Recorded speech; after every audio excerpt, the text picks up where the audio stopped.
What are you doing? How was your day at school? What's wrong? Nothing. Oh, okay. Well, I'm glad we got to talk. Do you never know if we get to talk? Today we went on a field trip. Huh? Today we went on a field trip. Your dad did? No. Oh, today you went on a field trip. I thought you said something else. Tell me about your field trip. We went to like a thing where you listen to music and we learned about like patterns and stuff. Yeah? Yeah. And we learned about instruments. Well, I love hearing about your day, but you know what I'd like to give you? Is a nice big hug. Just a calming, quiet hug where I'm holding you and I'm sending you my love. And you feel me and you feel my warmth. You feel me holding you closely and telling you I love you and I miss you, baby. I miss you so much. I love you so much, honey. I'm giving you a big hug and I'm holding you and I'm smiling at you and I'm proud of you.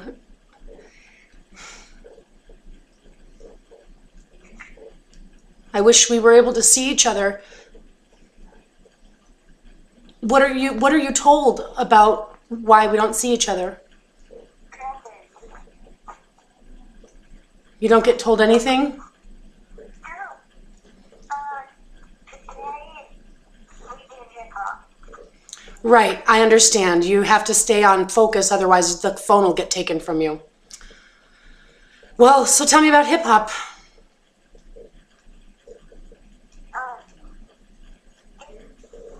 We were in the dance today. I swear to God. Tell me about your dance. Tell me about the new dance. Tell me about the new dance. We're hostages. Jumping it's about like a teacher made it called. So Yeah, that's cool. What did you do in school today? Did you have any tests? no, because we were on a field trip. Oh, the whole day. We came back and then we had lunch, recess, we packed up and then we had to go to there. Nice. Nice. Have you had dinner yet? I feel like a hostage. Huh? Have you had dinner yet? Oh no, they're cooking it right now. Okay. How's everything going? Good. Yeah.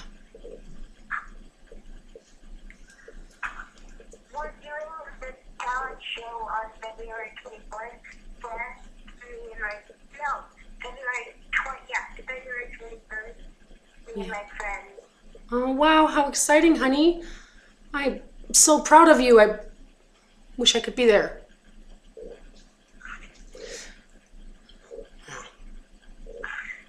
Yeah. Hey, baby, guess what? I was thinking about today. Because it was so sunny outside and beautiful and blue and like warm.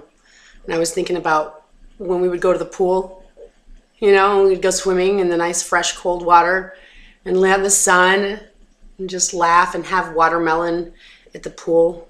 Remember those days? Yeah. Those were fun, huh?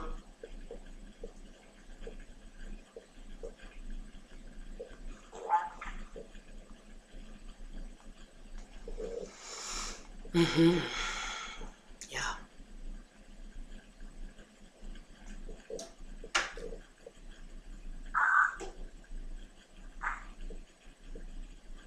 Are you able to sit down on the couch, or are you like having to stand up right next to your dad with the phone? No, I'm sitting down on the couch just relaxing. Okay. Well, ask your dad if we can Skype each other. Huh? Ask your dad if we can Skype. You know, see each other face to face. Maybe, yeah, maybe, like, on Friday or something. Yeah. Because, I feel like it's different times. But, Right. yeah, we can probably do that maybe on Friday. Yeah, it's been 2 years. You'd think we'd get around to it sometime. Hey, honey, guess what? I love you more than anything in the whole entire world. And guess what else? I love you till the end of time. And I have one focus and one focus only, and that is you, baby girl. You. Okay. Love you. I love you, Alexandria. Hang in there. I love you, baby girl. I love you. I love you. Have a good night, baby girl. I love you. Bye, baby. Stay strong. I will. Oh, believe me, I will. See? Demonstration. Harassment. It's 6:30, so he's hoping maybe I'll miss the phone call, even though I never get the phone calls. He's only been calling me the last couple weeks because he knows that he sent me a document that's talking about court matters. The court matters being going no contact. So does it sound like my daughter doesn't want to talk to me? So now this is just violence being perpetrated by a career criminal. And I was going to record my submission, and let's start with that. Today is the 30th of January. On October 25th, 2016, my life forever changed, and my daughter's life forever changed. But let me take a deep breath and start the story a little differently. Summertime, 2016. Days are beautiful. We're spending time at the pool, having watermelon. We lived on a cul-de-sac in beautiful Thousand Oaks, California. Had a condo we'd been at for 5 years. I had a new car, was starting a business. She was in one of the top schools in the state. She'd been going to the same school with the same neighborhood friends since she was 2 years old. I'm a single mother, and I've provided everything for my daughter proudly, happily. I never kept him out, never told him no, never pushed him away, never said his family couldn't see, didn't do it. I was amicable, flexible, and considerate. So, short of hell freezing over, you're not going to get me to have conducted myself in a manner that would give up custody or give up custody. So there's no reason underneath the sun that I should lose custody. Because if, let's just say CPS wanted to take the custody from me, that would be because of things that were going on that were inappropriate, which would mean they would tell me, we don't think that you're doing this right. And so therefore we want you to do this to fix it. And if you don't do this, then we'll take your kid. And you get notice, and then you get opportunity, and if you don't. See, that's the way that the CPS does it. So, but all of a sudden, the courts want to let some stranger, sperm donor, who barely came around, who literally is a career criminal, who suffers from mental disturbance, and had proven to me since the beginning of knowing him that he had some weird thing with children, had some issues of his mind. And he would call police and accuse me of things that he had done. Look, I've never dealt with a crazy person before, but I knew that I was dealing with somebody that I didn't want to push buttons of. Okay? So needless to say, when he decided to get a nice bug up his butt that he was going to try to commit more domestic violence against me, it's power and control and to ruin my life. That's what they want to do. Don't ask me why. So he decided to get it all up in his mind that he was going to take custody and harass me. So he abducted her in 2014. I had just beat cancer and nearly started chemotherapy. Okay, I had just been through a medical trauma, and so I took myself to a place where I could heal and get some spiritual healing because I had taken a leave of absence from work, and they just want to give you a psychiatrist and medication. This was something I chose to do for myself. And what does he do? He creates lies, false allegations, steals my child, and keeps her concealed for 34 days at the age of 5, traumatizing her, okay? This was not appropriate. I had to take him to court to get my daughter back, which I did. But since then, when the mediation started, Dina Marshall actually failed her duties, failed having any kind of training, failed assessing the circumstances, failed assessing the history, failed assessing his criminal record, failed assessing domestic violence, failed assessing her best interests, and failed assessing safety. And she forced us into joint custody, telling me if I was not going to sign that order that she recommended, and I was going to argue with the judge, that he was going to make it worse on me. So she threatened me. And what did I do for the next 3 years? I had to comply with their orders. I did it. I took my parenting class. I did everything they asked me to do. I made her go every 2 weeks and said, sweetie, it's just a couple days, because she didn't want to go. She was scared she was never going to get turned back to me. I brought him back to court 3 times to bring it right back to Dina Marshall, because apparently she's the one who's supposed to do something. It's the most frustrating thing I ever had to deal with. No, I didn't think there was any other way to go about doing it, but she didn't do her job. And in fact, less than 6 months prior to the day that my life changed forever, I was in court telling her, excuse me, we need to change the custody. Something's going on. Because one beautiful day that summer, one beautiful day, Alek is playing outside with her friends. I'm folding laundry inside.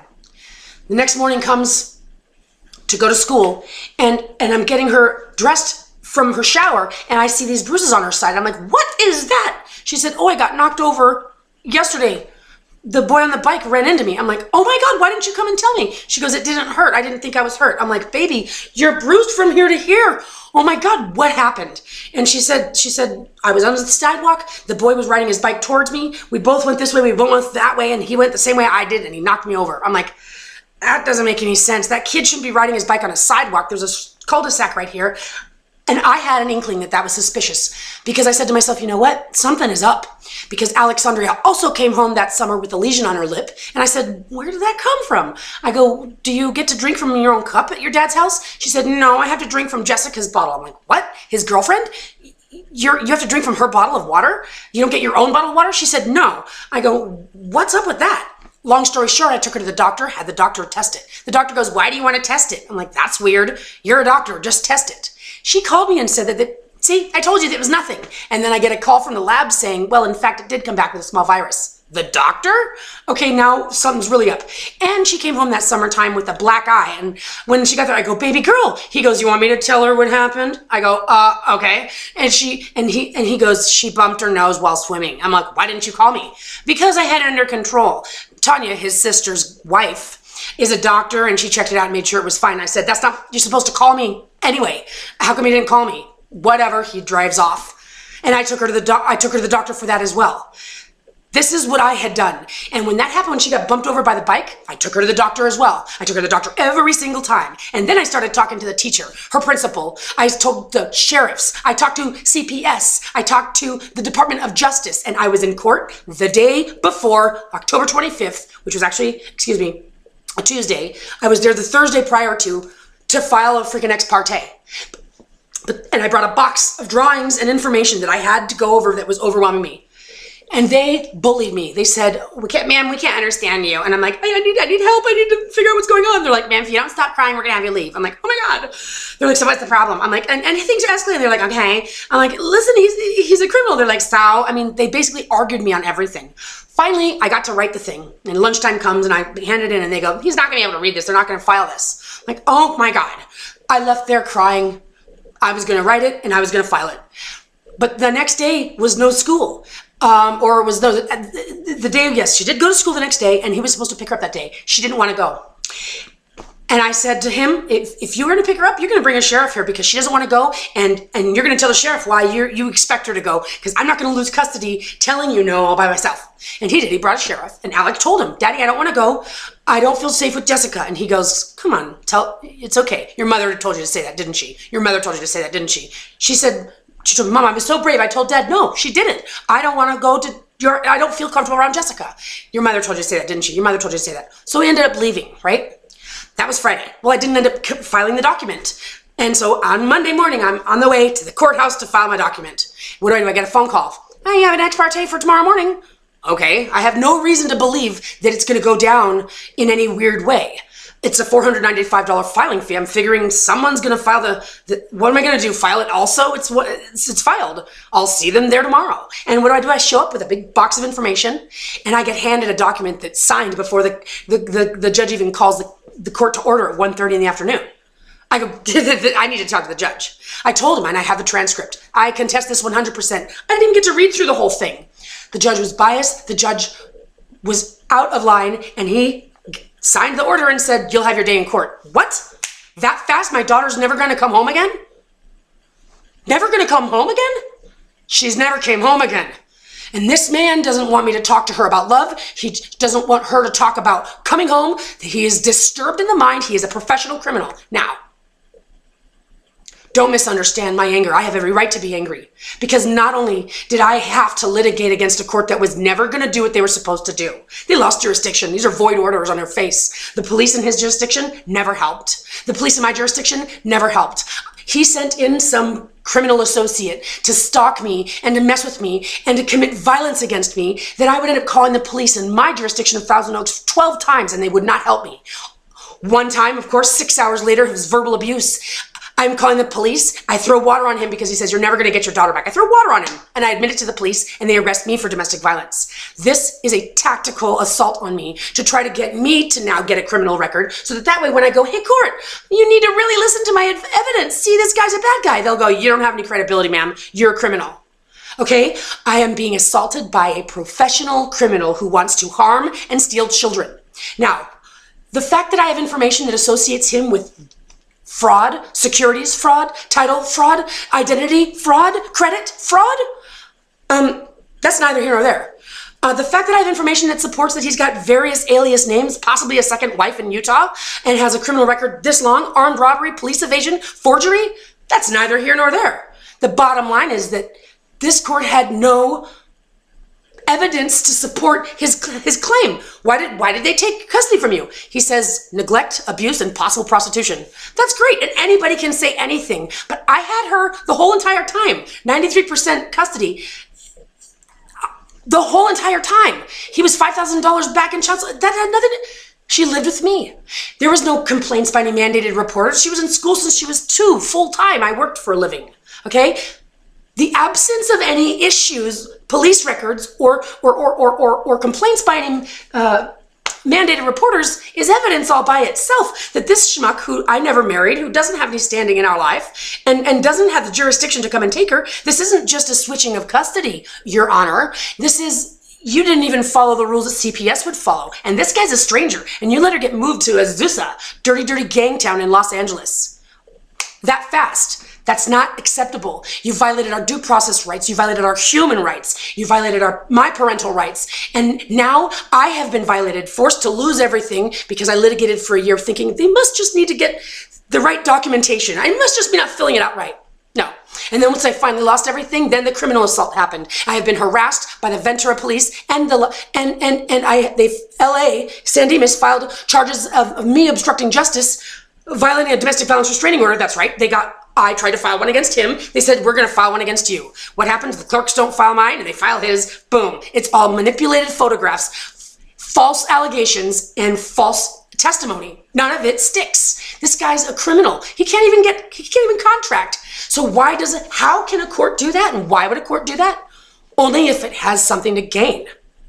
This appears to be some kind of form shopping by some criminal organization that is trying to figure out if they can pull off framing people, the innocent, and pull it off in court because it's just a slow, tactical, methodical thing. And eventually, 2 years later, boom, the dude gets the custody. Women are out of the picture, babies belong to them, and soon enough, the women will be gone and we won't have to deal with them anymore. We'll have pods to build our babies in, and if we want to be women, we can dress up like them. I mean, what is this? I'm feeling discriminated against. Everybody in the courthouse is Mexican with no disrespect intended, but I'm not kidding you. He's from El Salvador. He's a tall, handsome Mexican, and every single person in the courthouse is also, and they are loyal people, and they didn't treat me with an ounce of dignity, and that's not appropriate. So back to this court lost its jurisdiction. Why doesn't it represent its claim? Going no contact is prima facie evidence that this guy's got no proper intention. And I'm supposed to put up with my life being manslaughtered? I'm supposed to put up with my child still being violated? I didn't even mention to you the evidence that suggests he's involved in child sex exploitation, okay? I have enough information that requires to be investigated.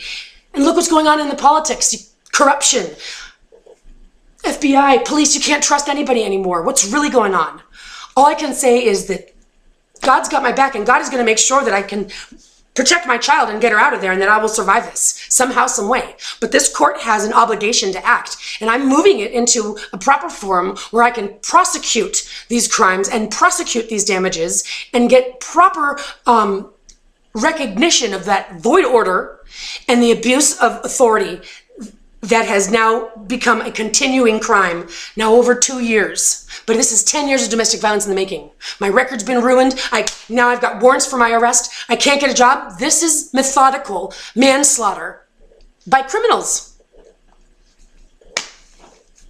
Your actions will speak louder than your words, just like his. I pray you do the right thing.